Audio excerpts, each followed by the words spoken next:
this episode of Revolution Report, we're going to be discussing the man behind Palantir, Peter Thiel, and what he believes. Before we get started, we wanted to encourage new listeners to check out our previous episodes on Spotify, Apple Podcasts, and YouTube. We've covered a variety of topics, and community care is always at the heart of what we do. So give them a listen if you want to learn while being empowered to take action to fight for your community. Yes, now let's get into the episode. Let's do it.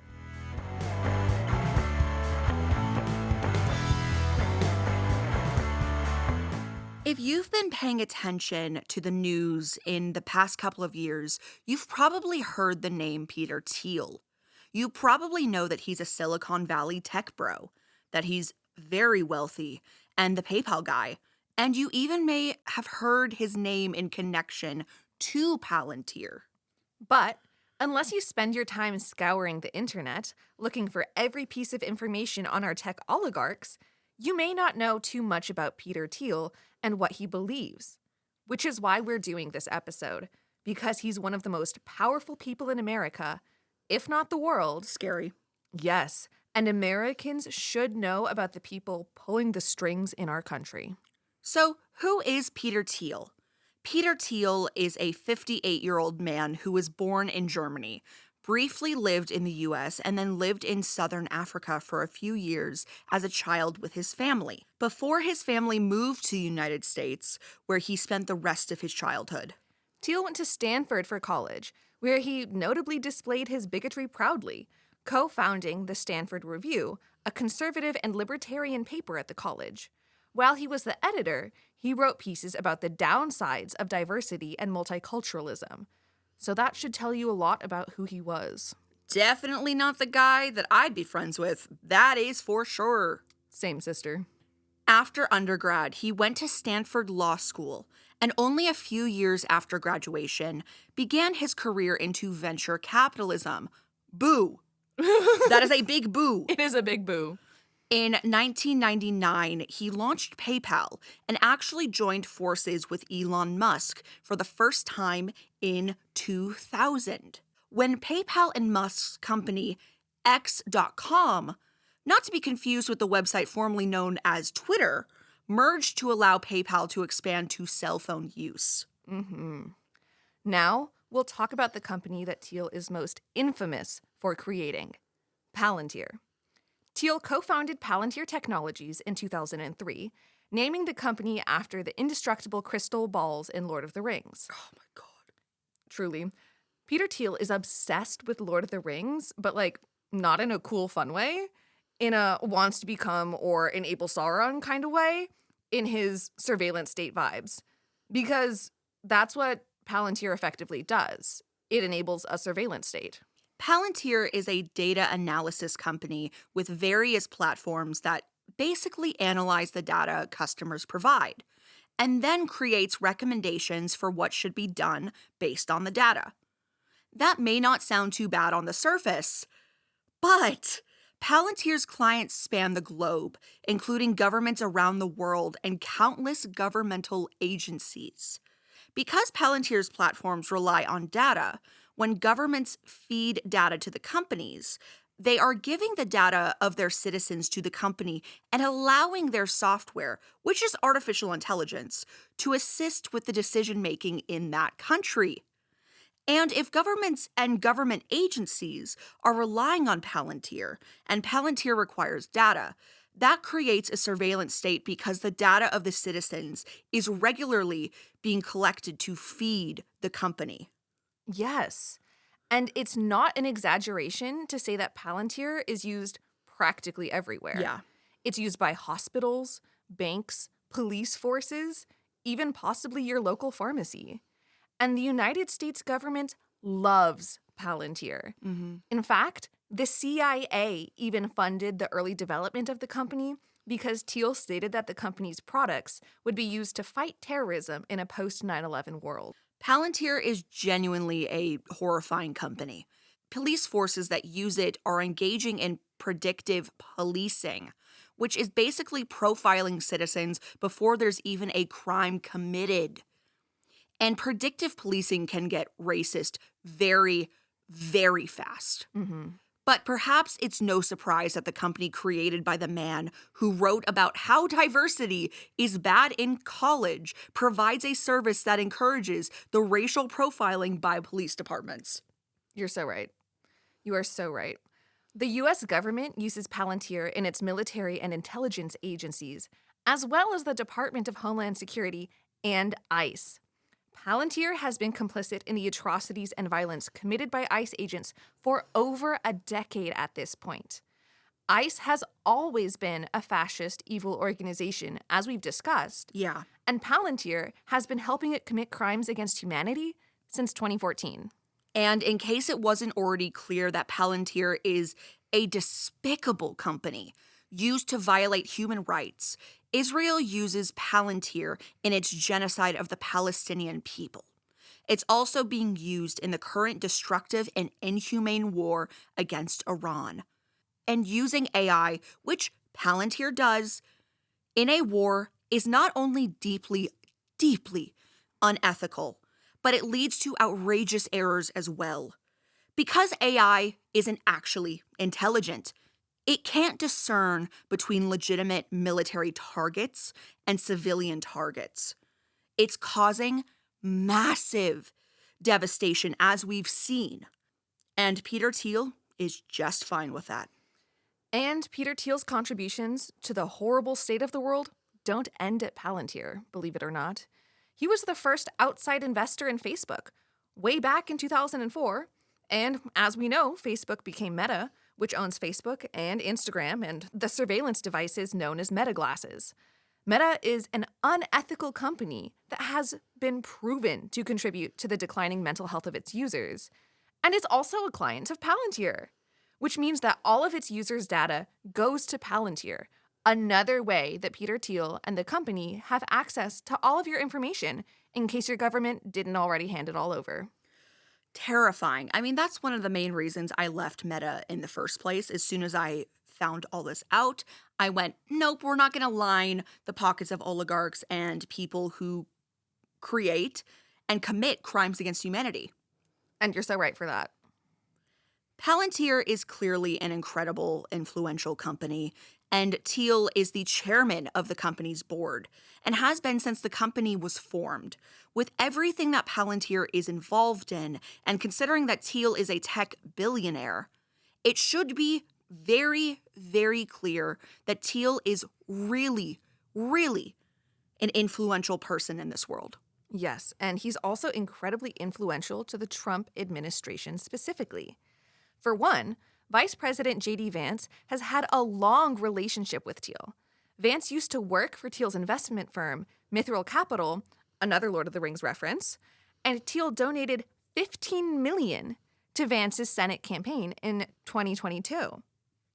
Thiel also secured Vance the vice presidential nomination, so we have him to thank for that mess. And if that wasn't bad enough with everything that we've discussed, we also have Peter Thiel and Palantir to thank for some of Musk's hiring choices for Doge and Doge's activities. Multiple people on the Doge team had worked for his companies before joining the now dissolved Doge, including John Solly. Now, you may have heard that name in the news recently, and we will go into it. He has been accused of taking the Social Security data Doge required and giving it to his new job, which is the tech company Lidos. Solly has denied this, but we think it's fair to question the ethics of anyone who is involved with Doge. And if you don't think that that is terrifying, someone having your data, especially Social Security information, the reason why it is so horrific is because they can change data in the system to where potentially people will not be getting their benefits. Yeah, it's absolutely horrifying. And Doge used Palantir to help with their efforts to dismantle the federal government. So that's yet another way Palantir has the data of American citizens without their consent. If you weren't thinking we lived in a state of tech surveillance before, you probably are now. Yeah.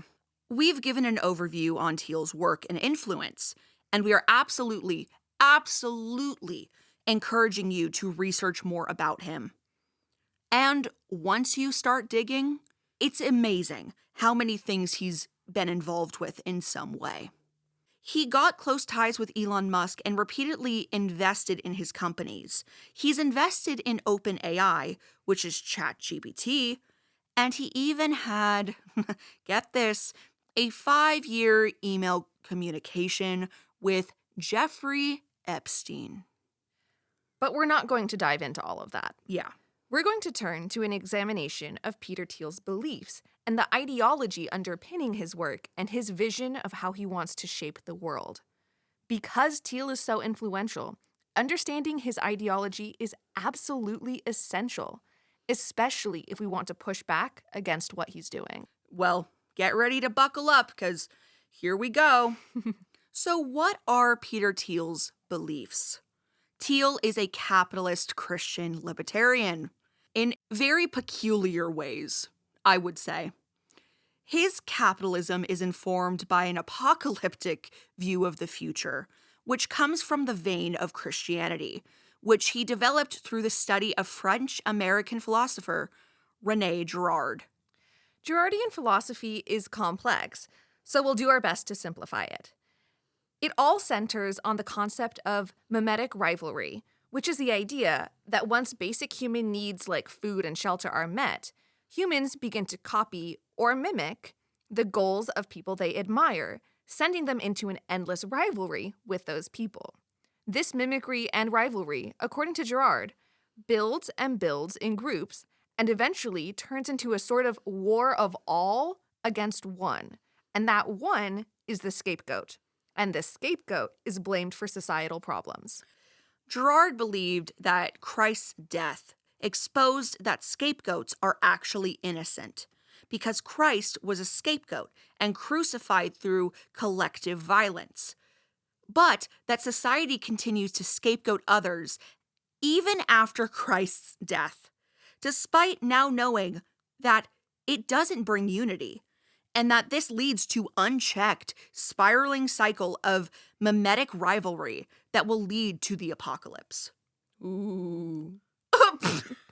Sorry. And Peter Thiel fully buys into this theory. He's recently given a series of lectures on the Antichrist, even saying that people like Greta Thunberg and AOC could be the Antichrist because they get in the way of his personal vision for the future where tech giants effectively rule the world.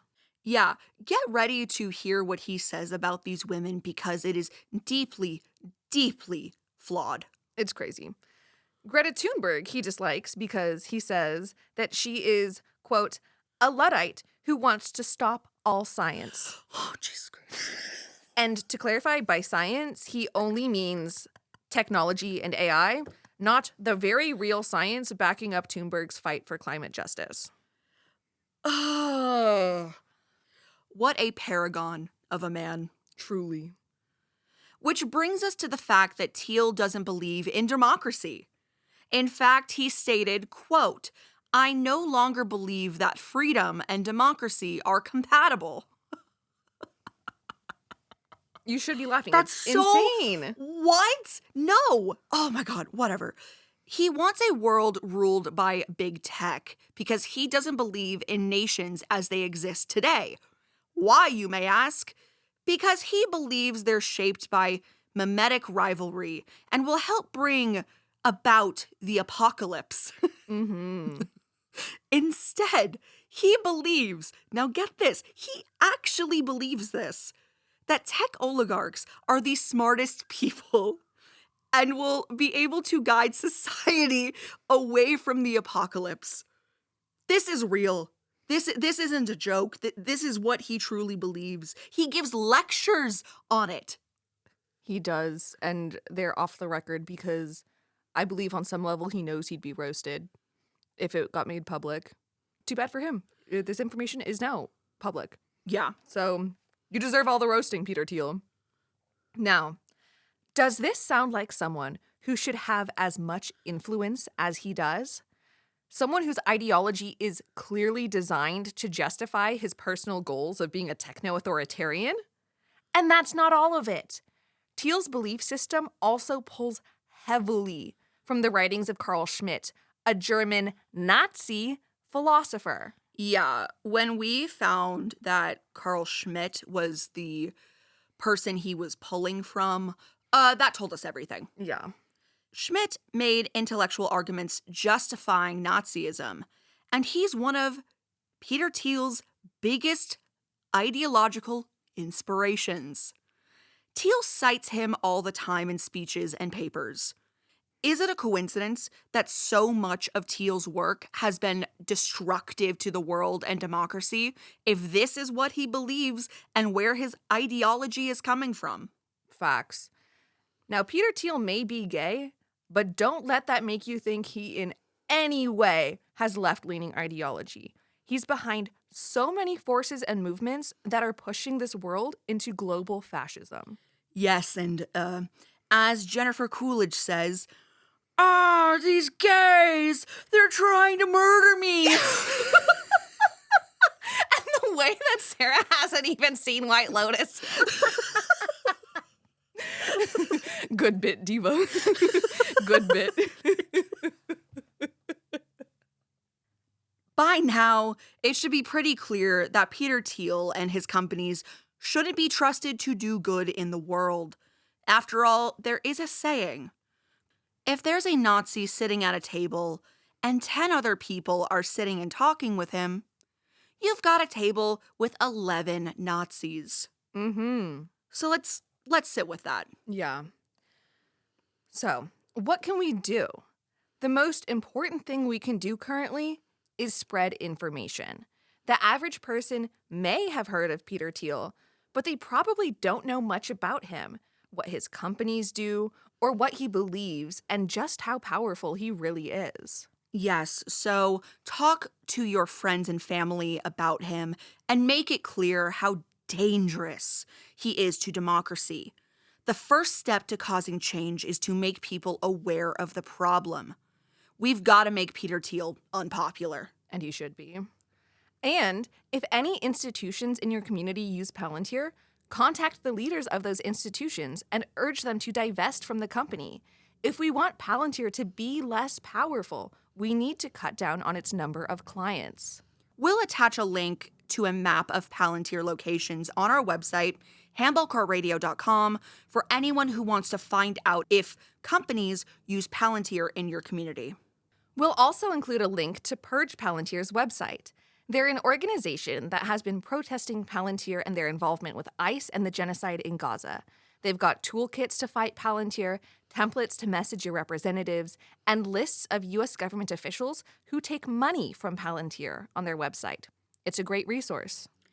Peter Thiel and Palantir have been able to get away with so much because the public hasn't known about them or what they do. So let's spread the word and push back against techno-authoritarianism. Stay tuned.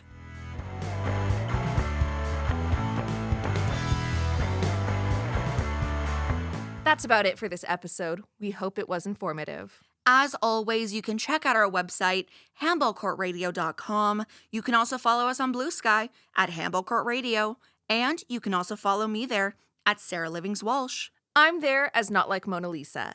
If you're listening on Spotify or Apple Podcasts, don't forget to rate, review, and follow us. And if you're watching on YouTube, we'd love it if you like, subscribe, and share so you don't miss our content. And with that, I'm Sarah Livings-Walsh. I'm Analisa Venolia. And this has been Revolution Report.